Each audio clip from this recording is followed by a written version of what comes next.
نحمده ونصلي على رسوله الكريم اما بعد فاعوذ بالله من الشيطان الرجيم بسم الله الرحمن الرحيم رب اشرح لي صدري ويسر لي امري واحلل عقدة من لساني يفقهوا قولي ربنا زدنا علما.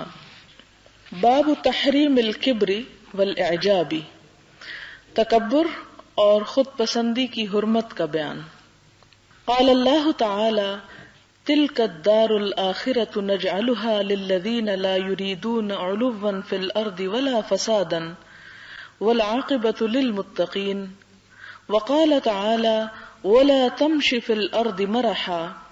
وقال تعالی ولا تسعر خدك للناس ولا تمش في الارض مرحا ان الله لا يحب كل مختال فخور.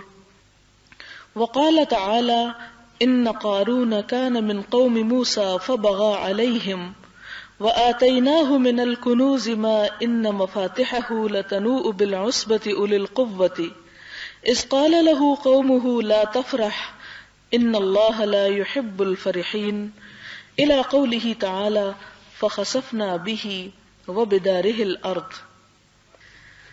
اللہ تعالیٰ نے ارشاد فرمایا یہ آخرت کا گھر ہم مخصوص کر دیں گے اس کی نعمتوں کو ان لوگوں کے لیے جو زمین میں خواہش نہیں رکھتے بڑا بننے کی اور نہ فساد برپا کرنے کی، اور اچھا انجام پرہیزگاروں کے لیے ہے.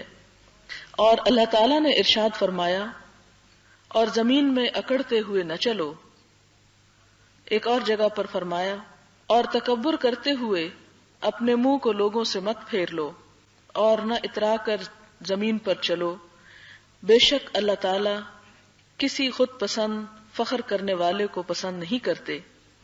اور اللہ تعالیٰ نے ارشاد فرمایا بے شک قارون موسیٰ علیہ السلام کی قوم میں سے تھا، پھر اس نے سرکشی کی ان پر اور ہم نے اسے اتنے خزانے دیے کہ ان کی چابیاں ایک طاقتور گروہ کو جھکا دیتی تھیں اپنے بوجھ سے.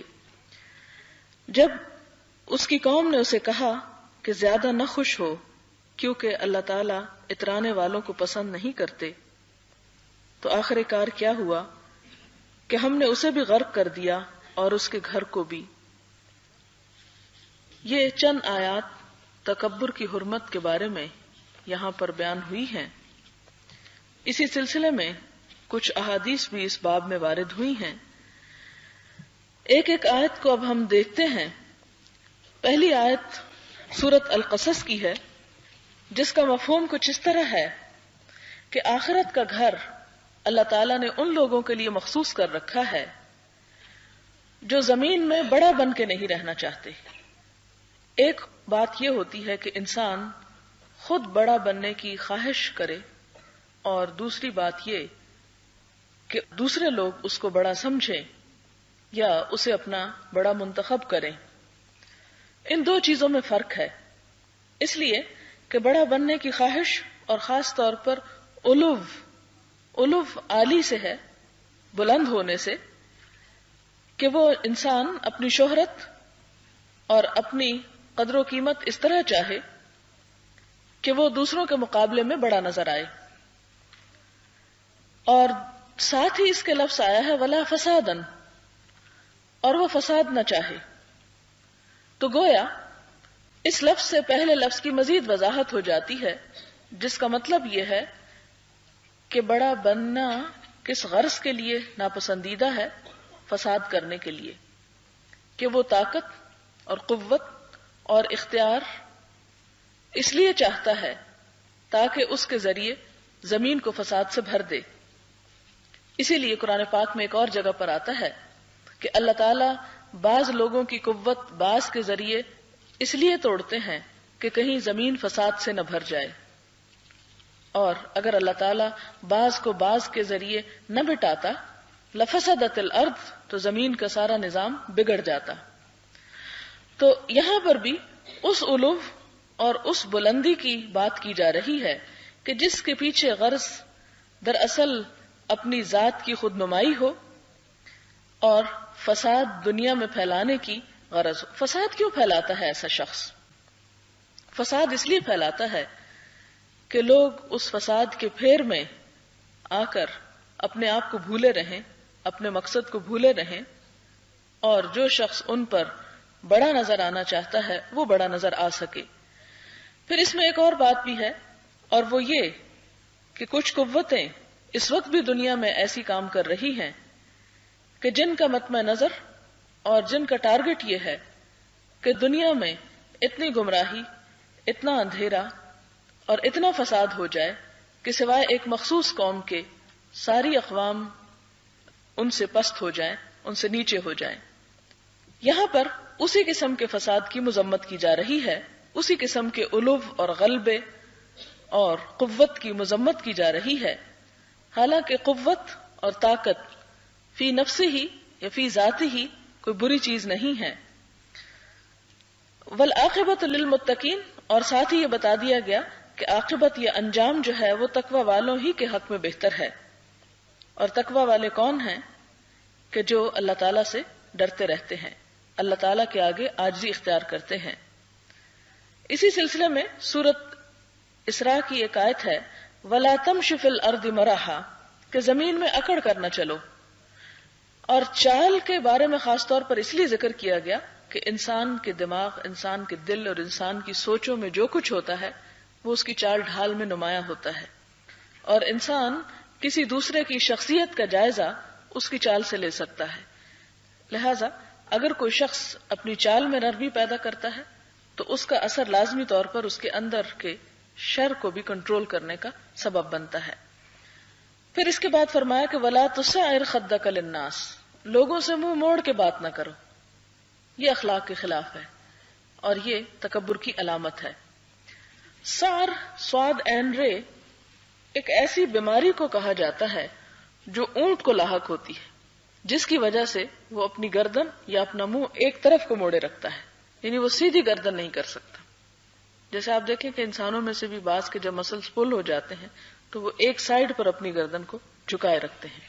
تو یہاں پر اسی ایک طرف کو موڑ لینے سے لفظ تسعر آیا کہ اللہ تعالیٰ فرماتے ہیں کہ تم جب کسی سے بات کرو تو اس کی طرف توجہ کر کے کرو، منہ موڑ کے نہ کرو، کیونکہ منہ موڑ کے بات کرنا دراصل کس بات کی علامت ہے کہ میں تمہیں دیکھنا نہیں چاہتا، میری نگاہ میں تمہاری کوئی اہمیت نہیں۔ اور اسی سے انسان کے رویے سے چال ڈھال کے بعد گفتگو پر بھی گرفت کی گئی، اور گفتگو کے سٹائل اور انداز پر بھی گرفت ہے یہاں کہ تم بات کرنے کے انداز کو بھی درست رکھو۔ وَلَا تَمْشِ فِي الْأَرْضِ مَرَحًا، اور دوبارہ وہی بات یہاں بھی دہرائی گئی سورۃ لقمان میں کہ زمین میں اکڑ کر مت چلو، ان اللہ لا يحب، کیونکہ اللہ تعالیٰ محبت نہیں رکھتا، کل مختال، ہر اس شخص سے جو خود پسند ہو، فخور، جو فخر کرنے والا، تکبر کرنے والا ہو۔ یعنی دوسرے معنوں میں یوں کہیے کہ جو شخص اپنے آپ سے محبت رکھتا ہے اور دوسروں کو حقیر سمجھتا ہے وہ اللہ تعالیٰ کی نگاہ میں گر جاتا ہے، اللہ تعالیٰ کی نظروں میں اس کی وقت اور قدر و قیمت نہیں رہتی، اور جو دوسروں کے لیے جھک کر رہتا ہے اللہ تعالیٰ کی نظروں میں بلند ہوتا ہے، اور اللہ تعالیٰ اس کو بلندی عطا بھی کرتے ہیں، جس کے بارے میں فرمایا من تواضع للہ رفعہ اللہ، جو اللہ تعالیٰ کے لیے تواضع اختیار کرتا ہے اللہ تعالیٰ اس کو بلندی عطا کرتے ہیں۔ اور جیسے اردو کا ایک شعر بھی ہے کہ دانا خاک میں مل کر گل و گلزار ہوتا ہے، کہ دانا یا جو سیڈز ہیں مختلف چیزوں کے جو خوبصورت پھل اور پھول لاتے ہیں اور زمین کی رونق بنتے ہیں، وہ رونق اسی وقت نظر آ سکتی ہے جب اس دانے کو زمین میں ڈالا جائے، اور زمین کے اندر چلے جانا دراصل عاجزی کی علامت ہے۔ انسان کو دن میں 5 دفعہ جو نماز پڑھوائی جاتی ہے، 5 دفعہ جو جھکایا جاتا ہے، یہ دراصل کس لیے؟ اللہ تعالیٰ کو تو یہ عبادت نہیں چاہیے، تقویٰ پیدا کرنے کے لیے، انسان کے اندر عاجزی پیدا کرنے کے لیے، کہ انسان دن میں 5 دفعہ، اور 5 دفعہ میں پھر آپ دیکھیں کہ کتنے مرتبہ مزید رکعتوں میں اور کتنے ہی سجدے ہوتے ہیں۔ اگر ہم 4 رکعت نماز بھی پڑھ رہے ہیں مثلا تو 8 مرتبہ اپنی پیشانی کو زمین پر لگا رہے ہیں، اور یہ دن میں آپ دیکھیں کہ فرض ہی اگر آپ لے لیں 17 فرض ہیں جیسے، تو 17 کو 2 سے آپ لگائیں تو 34 ٹائمز ایٹ لیسٹ، یعنی اگر آپ سنت نفل چھوڑ بھی دیں، نہ بھی پڑھیں، حالانکہ نہیں چھوڑے جاتے، پڑھے جاتے ہیں وہ بھی، تو کم از کم ایک بندہ مومن دن میں 34 مرتبہ یہ عمل کرتا ہے کہ اپنی پیشانی کو زمین کے اوپر ٹکا دیتا ہے. یہ دراصل اس کے اندر کیا پیدا کر رہا ہے؟ جھکنا پیدا کر رہا ہے. کس کے سامنے؟ رب العالمین کے سامنے. اور جو شخص رب العالمین کے سامنے جھک سکتا ہے پھر وہ حقیقی معنوں میں عاجز ہے اور وہ بندوں کے سامنے بھی جھکا ہوا ہوگا. اور بندوں کے سامنے جھکنے کا مطلب کیا ہے؟ کہ ان کے ساتھ ہمدردی، نرمی اور اخلاق کے ساتھ پیش آیا جائے. پھر اس کے بعد مزید فرمایا قوم موسیٰ کے ایک شخص. قوم موسیٰ کون تھی؟ بنی اسرائیل. اس قوم کا ایک شخص جس کا نام قارون تھا، اس کی مثال بیان کی گئی کہ قارون انتہائی امیر انسان تھا، اتنا دولت مند کہ جس کے خزانوں کو گنا نہیں جا سکتا تھا. ان خزانوں کی کنجیاں جو تھیں وہ اتنی زیادہ تھیں کہ جنہیں ایک انسان نہیں اٹھا سکتا تھا، ایک اونٹ نہیں اٹھا سکتا تھا. اسبا اٹھاتا تھا، اور اسبا کہتے ہیں انسانوں یا اونٹوں کی ایک بڑی جماعت، کہ اس کے اوپر وہ کنجیاں لادی جاتی تھیں. جب وہ ایک جگہ، ظاہر ہے کہ وہ ایک جگہ سے دوسری جگہ ٹریول کرتا ہوگا، تو عموماً انسان جب ٹریول کرتا ہے تو اپنی کنجیاں اور اپنے محفوظ چیزیں جو ہیں وہ اپنے ساتھ ہی رکھتا ہے یا انہیں کسی محفوظ مقام پر پہنچاتا ہے. کیونکہ اگر کنجی کسی کے سامنے ہو تو خزانے تک ایکسس جو ہے وہ بہت آسان ہو جاتی ہے. اور تالا لگایا ہی اس لیے جاتا ہے کہ کنجی جو ہے اس کو سنبھالنا نسبتاً آسان ہے. تو ظاہر ہے کہ ان کو چھپانے کے لیے یا ساتھ لے جانے کے لیے جب وہ ٹریول کرتا ہوگا تو اس وقت وہ ایک مضبوط بڑی جماعت اس کی صرف کنجیاں اٹھانے کا کام کرتی تھی. اس سے آپ اندازہ لگا سکتے ہیں اس کی دولت کا. اور یہاں پر بھی یہ بتایا گیا کہ اتنی قوت اور اتنی دولت رکھنے کے بعد اس کی قوم نے اسے ایک ہی نصیحت کی کہ تم تکبر میں مبتلا نہ ہو، اپنے آپ کو بڑی چیز نہ سمجھو، اس لیے کہ اللہ ہی دینے والا ہے. اور آپ دیکھیں کہ جب بھی اہل ایمان کو رزق خرچ کرنے کی طرف دعوت دی جاتی ہے تو یہی کہا جاتا ہے کہ مما رزقناہم، جو رزق ہم نے ان کو دیا. تو کسی کے پاس زیادہ ہے یا کم ہے، دراصل کس کا ہے؟ اللہ تعالیٰ ہی کا ہے، اور اسی کی تقسیم ہے. جس کے لیے چاہتا ہے زیادہ کر دیتا ہے اور جس کے لیے چاہتا ہے تنگ کر دیتا ہے. جب ہے اسی کا تو انسان کے پاس تو صرف عارضی طور پر ہے، ایک امانت کے طور پر ہے. اب آپ دیکھیں کہ اگر کوئی شخص اپنی کوئی قیمتی چیز آپ کے پاس امانت کے طور پر رکھواتا ہے تو کیا اس امانت کو لے کے آپ تکبر کریں گے؟ اس کے اوپر آپ شوخی کریں گے؟ اس کو شو آف کریں گے؟ نہیں کریں گے. کوئی ایسا کرے تو آپ کیا کہیں گے اس کو؟ کتنا احمق ہے کہ کسی کی چیز لے کر اترا رہا ہے یا تکبر کر رہا ہے یا اپنے آپ کو بڑی چیز سمجھتا ہے. اس شخص کی کوئی قدر و قیمت نہیں، وہ ایک طرح سے حقیر سمجھا جاتا ہے جو مانگے تانگے سے اپنی شہرت بنائے. تو اسی طرح آپ دیکھیں کہ ہمارے پاس مال و دولت جو کچھ بھی ہے وہ دراصل کس کا ہے؟ اللہ تعالیٰ کا. وہ بھی ہمارا اپنا نہیں ہے، ہمارے پاس امانت ہے. اور ساری چیزیں امانت ہے، مال و دولت بھی امانت ہے. جب وہ ہمارے پاس چند دن کے لیے ہے جس کا ہمیں پتہ بھی نہیں کہ کس دن واپس چلا جاتا ہے، کیونکہ یہ ایسی چیزیں ہیں کہ جن کے بارے میں جس کو اللہ تعالیٰ آسمان سے اترنے والے پانی یا بارش کی طرح مثال دیتا ہے کہ کبھی بہت زیادہ آ جاتی اور کبھی نہیں آتی. آج کل آپ دیکھیں کتنے دن ہو گئے بارش نہیں برسی، ہم سارے بھی مل کے زور لگا لیں تو نہیں اتار سکتے. تو اسی طرح اللہ تعالیٰ کا دیا ہوا رزق یا مال و دولت جو ہے وہ بھی انسان کے اپنے بس یا اختیار میں نہیں کہ پکڑ کے کہیں سے چھین لائے یا اتار لائے، وہ نہیں لا سکتا جب تک اللہ نہ چاہے. تو جب ایک چیز عارضی طور پر ہمیں عطا ہوئی تو اس کے اوپر تکبر کیسا، یا اس کے اوپر بڑائی کیسی، یا اس کو پا کر دوسرے انسانوں کو حقیر سمجھنے کا ہمیں حق کہاں سے؟ ہم میں سے کسی کو بھی نہیں ہے، کیونکہ یہ جو مذموم صفات ہوتی ہیں یہ انسان کے نفس کی پیداوار ہوتی ہے اور نفس ہر ایک کے ساتھ ہے. ہمیشہ ہم یہ سمجھتے ہیں کہ جب بھی کوئی اس قسم کی بات ہو تو ہم سمجھتے ہیں یہ دوسرے کے اندر خامی ہے یا دوسرا اس خرابی میں مبتلا، اور ہم اپنے آپ کو بھول جاتے ہیں. لہٰذا ان تمام چیزوں کو پڑھتے اور سنتے وقت ہمیں اپنے اوپر نظر رکھنی چاہیے کہ ہم تو نہیں ایسا کر رہے. پھر اس کے بعد کیا ہوا کہ اس کی قوم نے اسے کہا کہ اتراؤ مت، کیونکہ اللہ تعالیٰ اترانے والوں کو اور دنیا کے اوپر خوش ہونے والوں کو پسند نہیں کرتے. اور پھر ہوا یہ کہ ایک دن وہ اپنے ساری شان و شوکت کے ساتھ نکلا تو جو لوگ اس کے مال و دولت پر فخر کرتے تھے وہ اسے دیکھ کر حسرت سے آہیں بھرنے لگے اور کہنے لگے یا لیت لنا مثل ما اوتی قارون، اے کاش ہمارے پاس بھی وہی کچھ ہوتا جو قارون کو دیا گیا. انہ لذو حظ عظیم، وہ تو بڑی ہی قسمت والا ہے، بڑے نصیبے والا ہے. اور ان میں سے جو اہل ایمان تھے انہوں نے ان کو ملامت کی اور کہنے لگے کہ تم اس چیز پر مت رشک کرو اور مت فخر کرو اور اپنا آخرت کا حصہ جو ہے وہ مت بھولو. تو بالآخر کیا ہوا اس قصے کو آپ سب جانتے ہیں. نتیجہ یہ ہوا کہ اس کے اس تکبر کو اللہ تعالیٰ نے پسند نہ کیا، اور فخسفنا به وبداره، ہم نے اسے بھی زمین میں دھنسایا اور اس کے گھر کو بھی، اس کے محل کو بھی، اس کے سب دولت کو. اور کہا یہ جاتا ہے کہ قیامت تک دھنستا چلا جائے گا، دھنستا چلا جائے گا. تو گویا اگر مال و دولت میں اتنی قوت ہوتی تو اسے کبھی دھنسنے نہ دیتی، لیکن حقیقت یہ ہے کہ ان القوت للہ جمیعا، قوت ساری کی ساری اللہ تعالیٰ ہی کے پاس ہے. اس کے بعد چند احادیث ہیں اس باب میں. وعن عبد الله بن مسعود رضی اللہ عنہ عن النبی صلی اللہ علیہ وسلم قال لا يدخل الجنة من كان في قلبه مثقال ذرة من كبر فقال رجل إن الرجل يحب أن يكون ثوبه حسنا ونعله حسنة قال إن الله جميل ويحب الجمال الكبر بطر الحق وغمط الناس رواہ مسلم.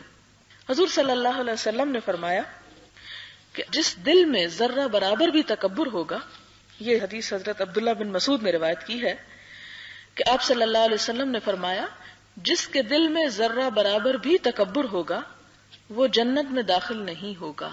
ذرہ کیا چیز ہے؟ چھوٹے سے چھوٹی کسی چیز کی مقدار. ایک آدمی نے عرض کیا یا رسول اللہ صلی اللہ علیہ وسلم، ایک آدمی چاہتا ہے کہ اس کے کپڑے اچھے ہوں، اس کے جوتے اچھے ہوں، تو اس کا کیا حکم ہے؟ کیا یہ تکبر میں آتا ہے؟ آپ نے فرمایا نہیں، اللہ تعالیٰ خوبصورت ہے، جمیل ہے، جمال کو پسند کرتا ہے. تکبر تو حق کے انکار اور لوگوں کو حقیر سمجھنے کا نام ہے. یعنی اچھا کپڑا پہننا یا جوتا اچھا پہننا، اس میں کوئی حرج نہیں، اس میں کوئی خرابی نہیں. لیکن اگر اچھا کپڑا اور اچھا جوتا اس لیے ہے کہ دوسروں سب کے جوتے حقیر نظر آئیں اور دوسروں کا مذاق اڑایا جائے یا دوسروں کے اپنے سے کمتر سمجھا جائے، تو ایسی صورت میں انسان جو ہے وہ پھر تکبر میں مبتلا ہے. تکبر کیا ہے؟ حق کا انکار. حق کا انکار کیا چیز ہوتی ہے؟ اس کی بہترین مثال آپ کو تیسرے پارے میں مل جائے گی، جہاں آپ دیکھتے ہیں کہ حضرت ابراہیم علیہ السلام نے نمرود کے سامنے جب حق کو پیش کیا، اور کس طرح پیش کیا کہ نمرود نے حضرت ابراہیم علیہ السلام سے اس بات پر جھگڑا کیا تھا کہ وہ اللہ تعالیٰ ہی کو اپنا رب کیوں مانتے ہیں، اور اس کا جھگڑا کس بات پر تھا کہ میں بادشاہ ہوں، مجھے مانو، اس کو کیوں مانتے ہو؟ تو ابراہیم علیہ السلام نے سمپلی یہ کہا کہ میں تو رب اس کو مانتا ہوں جو زندہ کرتا ہے اور جو مار سکتا ہے. اس نے کہا وہ تو میں بھی کر سکتا ہوں، انا احیی و امیت، میں زندہ کرتا ہوں، میں مارتا ہوں، لہذا تم مجھے ہی رب مانو. اس پر کہا یہ جاتا ہے کہ وہ جیل خانے سے 2 بندوں کو لایا، ایک کو مار دیا، ایک کو چھوڑ دیا، کہا دیکھا نہیں میں زندہ کرتا ہوں اور میں مارتا ہوں، جس کو میں چاہوں زندہ رکھوں، جس کو چاہوں موت دوں. اس پر ابراہیم علیہ السلام نے کہا کہ میرا رب تو وہ ہے جو سورج کو مشرق سے لاتا ہے، تم اسے مغرب سے لے آؤ. فبہت الذی کفر، مبہوت رہ گیا وہ شخص جو کفر کر رہا تھا، یعنی اس سے لاجواب ہو گیا، اس کے پاس جواب نہیں تھا. لیکن کیا ہوا؟ لاجواب ہونے کے بعد بھی اپنی بات پر ڈٹا رہا اور حق کا انکار کر دیا. تو ایسا انکار کیوں تھا؟ کیا آپ سوچ سکتے ہیں کہ یہ انکار کیوں تھا اس کا؟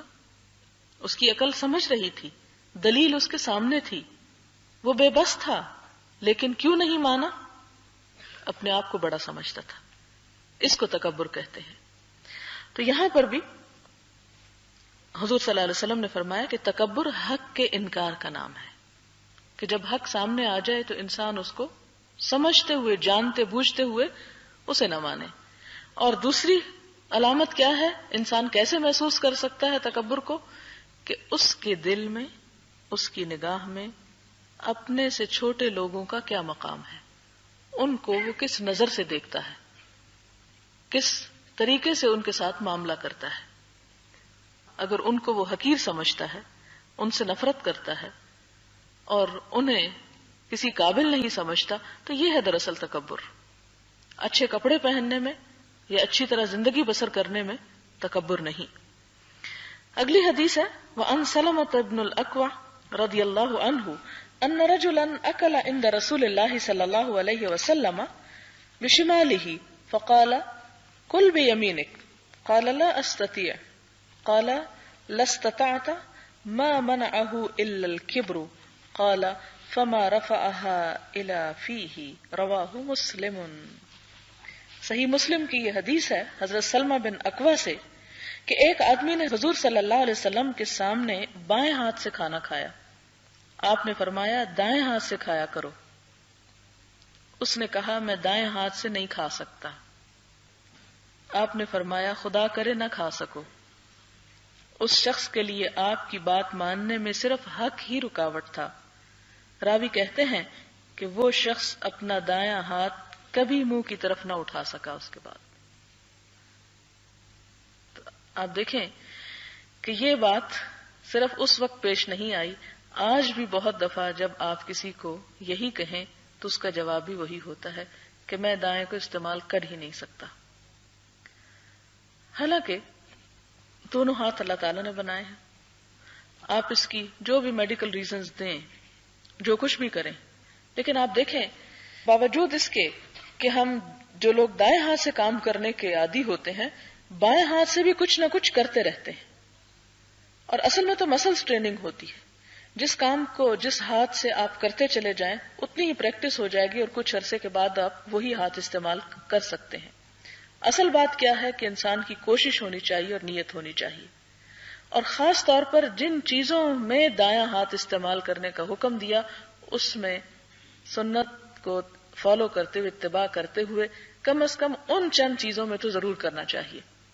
اور انہی میں سے ایک چیز کھانا ہے، کیونکہ بائیں ہاتھ سے کہا جاتا ہے کہ شیطان کھاتا ہے، اور وہ کھاتا ہے یا نہیں کھاتا لیکن بات یہ کہ وہ شیطان کا اتباع ہو جاتا ہے. اور دوسری بات یہ ہے کہ چھری کانٹے سے خاص طور پر جو کھانے کا رواج ہے اس میں عموماً دائیں ہاتھ سے کھانا مشکل ہوتا ہے.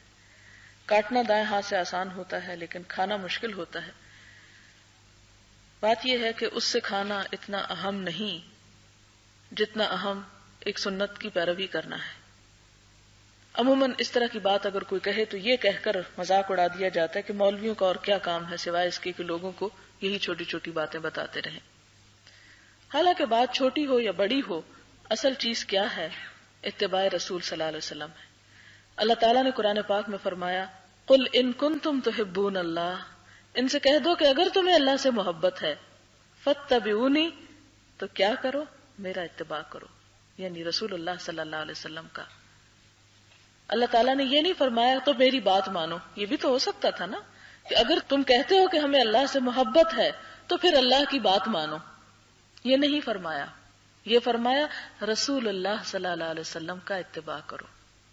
جب تک ان کی محبت تمہارے دل میں نہیں اس وقت تک تمہارا کوئی کام اور کوئی عمل قابل قبول ہی نہیں. اور جس کے بارے میں آپ سب جانتے ہیں، آپ صلی اللہ علیہ وسلم نے خود بھی فرمایا کہ خدا کی قسم وہ شخص اس وقت تک مومن ہی نہیں ہو سکتا جب تک میں اس کو اس کے تمام رشتہ داروں، باپ، ماں، اولاد اور تمام لوگوں سے زیادہ پیارا نہ ہو جاؤں.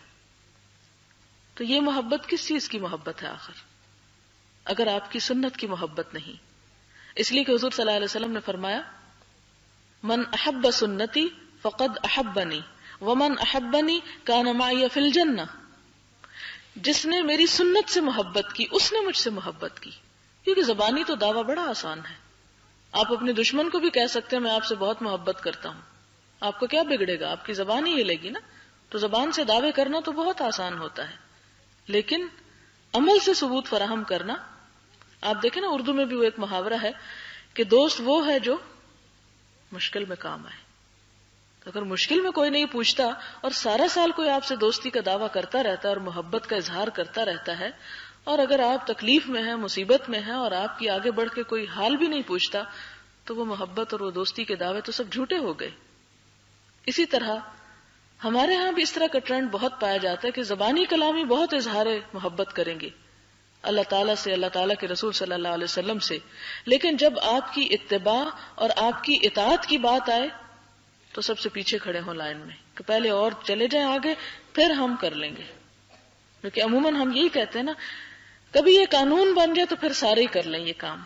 بھی جب قانون بن گیا تو پھر تو آپ نے قانون کی پیروی کی، پھر نہ آپ نے کسی محبت میں تو نہ کیا.